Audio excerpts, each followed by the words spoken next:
ஒரு காலத்தில் மலைகளால் சூழப்பட்ட ஒரு சிறிய கிராமம் இருந்தது. அந்த கிராமத்தின் பெயர் சூரியபுரம்.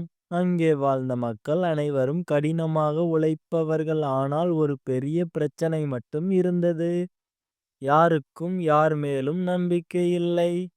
சின்ன விஷயத்துக்கே சண்டை, குற்றச்சாட்டு, கோபம்.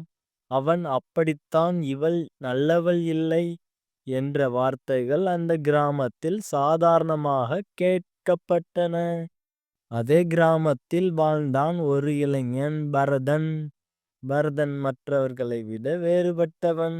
அவன் அதிகமாக பேச மாட்டான், யாரையும் குறை சொல்ல மாட்டான். யாராவது அவனை தவறாக பேசினாலும் அமைதியாக சிரித்து விட்டு சென்று விடுவான். இதனால் பலர் அவனை பயந்தவன், பலவீனமானவன் என்று நினைத்தார்கள். ஒரு வருடம் அந்த கிராமத்தில் கடும் வறட்சி ஏற்பட்டது. கிணறுகள் வறண்டன, விவசாயம் நாசமானது. மக்கள் தண்ணீருக்காகவே சண்டை போடத் தொடங்கினார்கள். ஒரு நாள் கிராமத்தில் பொது கிணற்றில் இருந்த தண்ணீர் காணாமல் போனது. உடனே குற்றச்சாட்டுகள் ஆரம்பமானது. இவன் எடுத்திருப்பான், அவன்தான் இரவில் வந்தான். சண்டை பெரிதாகி ஊரே கலவரமாக மாறியது. அந்த நேரத்தில் அனைவரின் கண்களும் பரதன் மீது திரும்பின.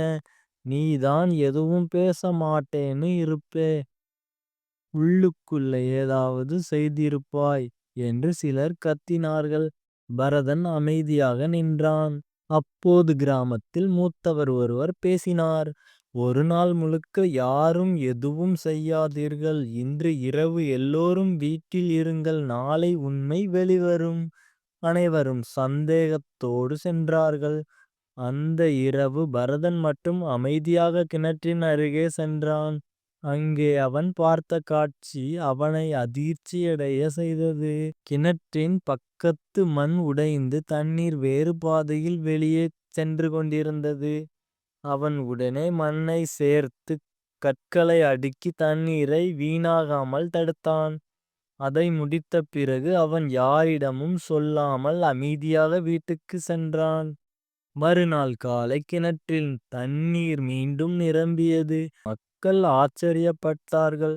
அப்போது ஒரு சிறுவன் ஓடி வந்து சொன்னான், நேத்து ராத்திரி பரதன் அண்ணா கிணற்றில் வேலை செய்ததை நான் பார்த்தேன். அனைவரும் அதிர்ச்சியடைந்தார்கள். நேற்று வரை அவனை குற்றம் சாட்டியவர்கள் இப்போது தலை குனிந்தார்கள். பரதன் மட்டும் அமைதியாக நின்றான். மூத்தவர் கேட்டார், ஏன் நீ இதை முன்பே சொல்லவில்லை?